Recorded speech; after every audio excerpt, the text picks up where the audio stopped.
মাছরাঙা পাখি একে বিচিত্র রঙে রাঙালো ঝালকাঠির শিশুরা। মাছরাঙা টেলিভিশনের 15 বছর পূর্তিতে চিত্রাঙ্কন প্রতিযোগিতা এবং আলোচনা সভা সহ নানা আয়োজনে উদযাপিত হয়েছে দিনটি। জেলা রিপোর্টার অলোক সাহার পাঠানো তথ্য এবং ছবিতে ডেস্ক রিপোর্ট। এ যেন প্রকৃতির প্রতি শিশুদের নিবিড় ভালোবাসা ও নান্দনিক বোধের বহিঃপ্রকাশ। তাই তো নীলকমলার মিশেলে মাছরাঙা পাখি আর বাংলার অপরূপ শোভা ধরা দিয়েছিল প্রতিটি শিশুর হাতেই।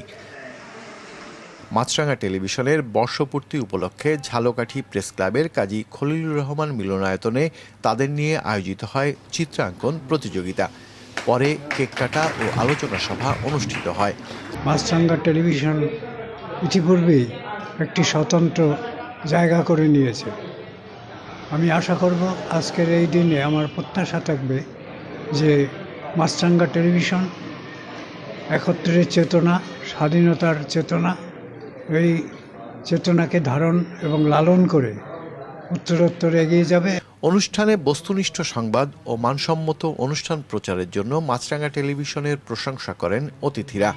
মাছরাঙা টেলিভিশনের মাধ্যমে সারা বাংলাদেশের উন্নয়নের সম্ভাবনা এবং দুর্দশাগুলো তুলে ধরবেন এবং যাতে করে আমাদের সারা বাংলাদেশের মানুষ উপকৃত হবে এই প্রত্যাশায়। আলোচনা শেষে চিত্রাঙ্কন প্রতিযোগিতায় বিজয়ী শিশুদের হাতে পুরস্কার তুলে দেন অতিথিরা। মাছরাঙা টেলিভিশন বাংলাদেশের অন্যতম দর্শক নন্দিত এবং জনপ্রিয় টেলিভিশন চ্যানেল।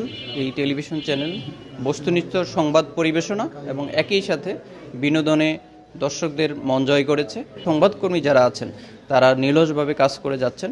তাদের এই চ্যানেল এবং চ্যানেল পরিবারে যারা আছেন সবার জন্য শুভকামনা।